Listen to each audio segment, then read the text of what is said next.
everybody, what's up? It's the Lob coming at you with another Minecraft video. Today we are going to be doing another random generated structures build. That's right, we're doing another one. So last time we did a rustic medium factory featuring a statue. So for those of you who missed that video, I'll leave a link in the description. Go over and check that out. But the basic premise of this is I have a random list generator that generates build style, build size, build type, and gives me a random feature to work into the build.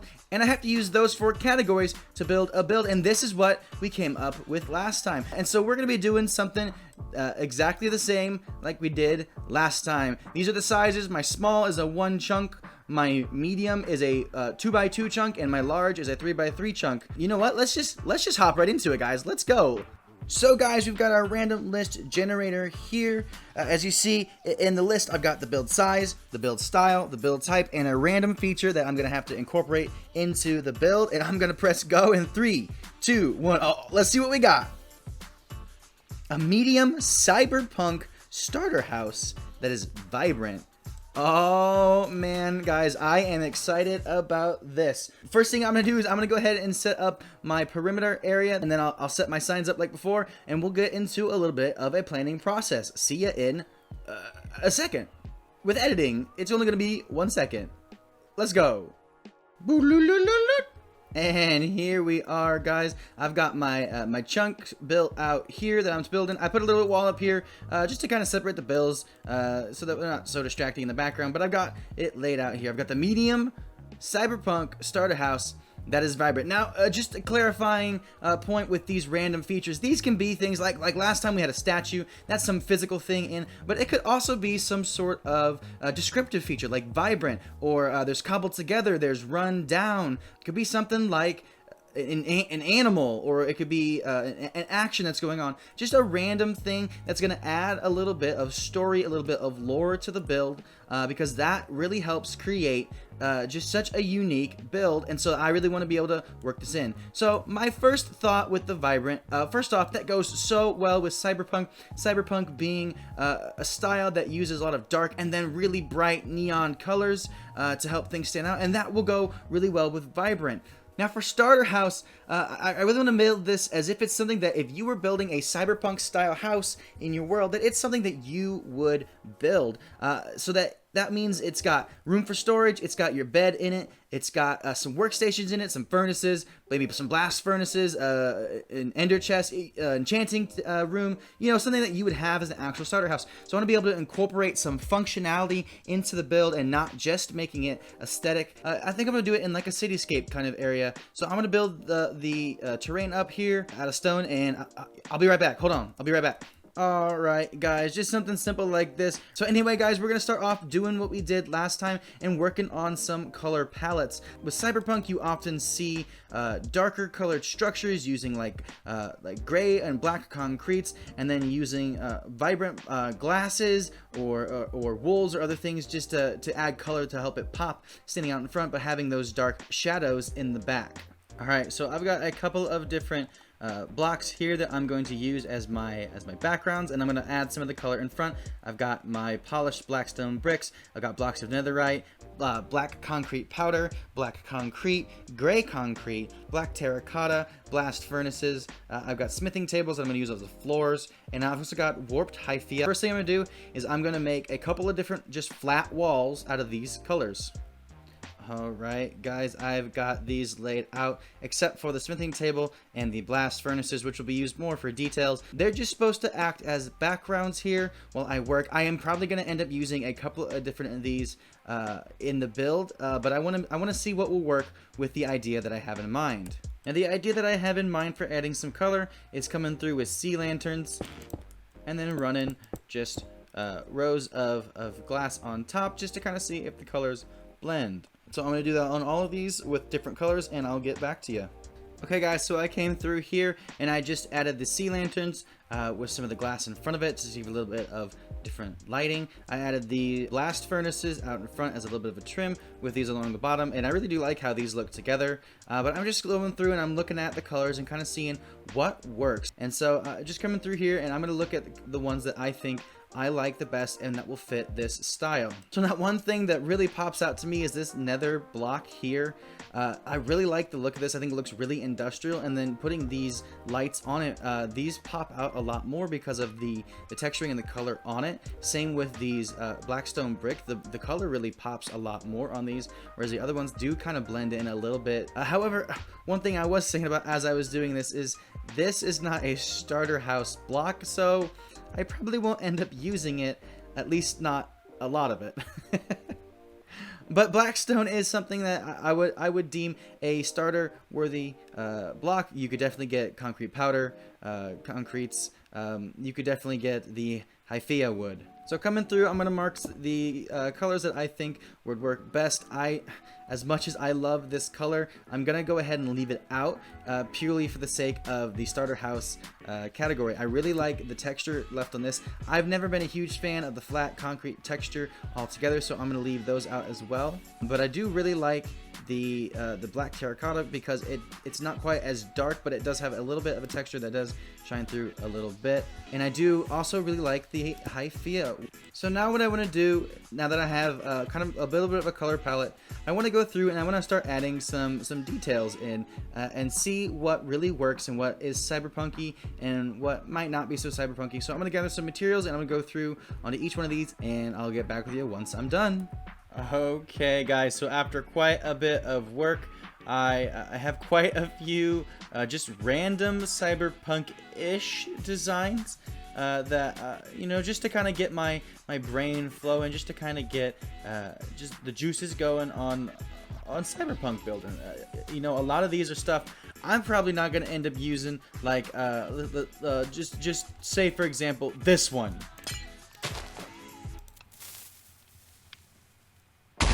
Disgusting! As I am doing all of this, it is giving me a lot more practice working with cyberpunk because I mean, I've never done this before, and I mean, it shows. None of this is that great, but you know, it gives me an idea of kind of what I'm supposed to be building. These more geometric shapes like the squares over here, or one like this where it's jutting out with multiple layers in it, seem a lot more cyberpunky to me. Things like this as well also seem rather cool. Jutting out with things like this don't tend to look super cyberpunky. However, these things on top, like I love these antennas up here. I love the use of the iron bars to outline this. Things like this with these tall sharp roofs really don't look cyberpunky. Something like this where again it's very geometric, very square, very few triangles, things like that do actually really look pretty good. This one's also looking all right. Not my favorite in it, but it does give me a few ideas of working with connecting iron bars with walls. Yuck! Get away! Get out of here! This one is the last one I did. I am really liking this design right here for like lighting and stuff like that. Now I will say end rods aren't super starter gamey, but for the sake of cyberpunk, I'm gonna put them in there. I just won't use a ton. I also really like this idea of it being like steamy vents on the ground as if it's in a very busy state. Yuck! Blah! Get out of here! So after all that, guys, I've got a little bit of practice done here working with cyberpunk styles, seeing what works and what doesn't. You know, this is like the sketch stage. This is where you know, I can get some ideas of what I might want to build, what I might want to work with, and what might work and what definitely doesn't work. And with our planning being done, guys, we're just gonna go ahead and kick this off into a time-lapse video. Alright, let's go.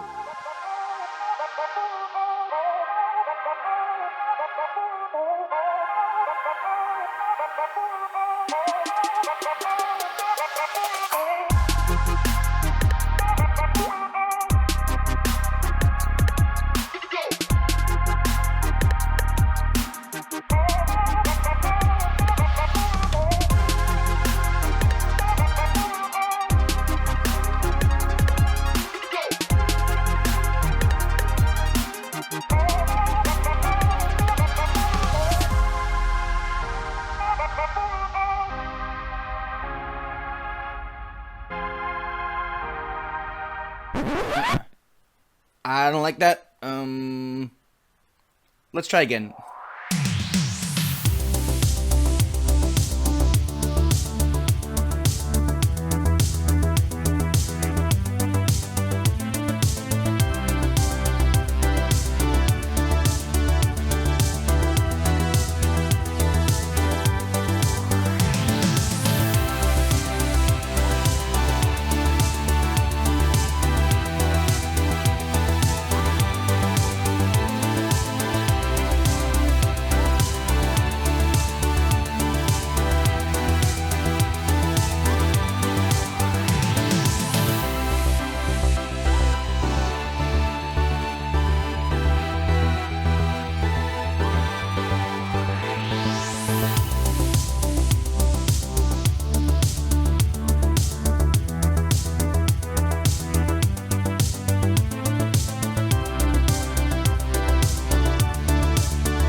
Oh man, guys, welcome back. I hope you enjoyed that time lapse. I had a blast making this, even though I might have restarted at one point. You know, it's fine, it's cool, it's part of the process, part of the building process.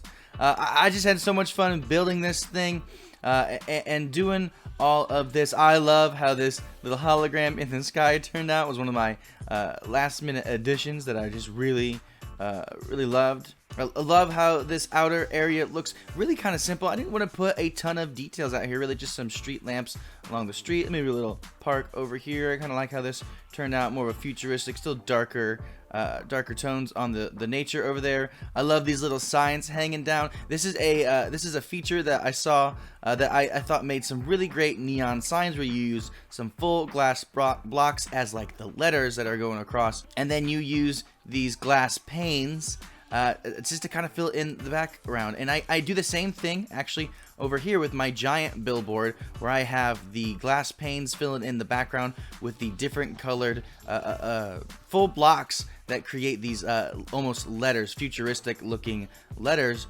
But you guys have seen the outside, you guys have seen what we've made, but we're gonna take a trip to the inside. Let's go. So here is the inside, guys. What do you all think? So this challenge was to be a starter house, so I had to make it starter house worthy. I didn't go for necessarily the most aesthetic look on the inside, or maybe I'd have done something a lot different, but I wanted to make sure that I was getting every single one of these useful blocks in here, like like the smokers, the brewing stands, making sure I'm getting some storage in here, having a place for doing my smelting with the blast furnaces and regular furnaces. Now some of these blocks in over here, and of course lots of just random storage, but not just random storage. Nope, just kidding. Don't even know where I'm going. It's fine, guys. It's cool. But even having like a miniature storage room up here with just a little bit of storage, not the most storage in the world, but again, it's a starter house. You don't need a ton. And then this. I love this enchanting room. It fit perfectly behind the billboard. And to get these sea lanterns but behind the glass here with this black outlining here, I just think it looks really cool and futuristic and cyberpunky. And it just fit perfectly right here. So I put it up. I don't know what these are. Shut up. It's cool. It's fine. But yeah, so we've got all that. You can obviously climb up onto any one of these balconies up here and walk around on top. But anyway, guys, what do you think of this build? I thought this was so cool. It's actually one of my very first like full-on cyberpunk builds. I know Crustacean Cove is gonna go for a more cyberpunky thing, so this was actually really great to give me some practice in building cyberpunk. Because honestly, like I said, I've never done this before. This is honestly my first cyberpunk build I've ever made. I really never made anything like this before, and so really being able to push my boundaries and do something different and get just a little bit of experience in doing this, it was great, and it was something I love to do. And that's why I really challenge you guys to do this stuff. In fact, do this exact same challenge. Get yourself a medium-sized cyberpunk starter house and make it vibrant. But if you guys make a medium-sized cyberpunk starter house, shoot me a pic. Let me see what you've made. Let me see what you've come up. Probably something better than this. Let's be honest. It's pretty good, but you guys are probably better. Anyway, guys, I really hope that you enjoyed this. I really enjoyed filming this video and making this house, and now it lives in the world with all of my random generated builds. So thank you guys so much for watching, and until next time, y'all, bye!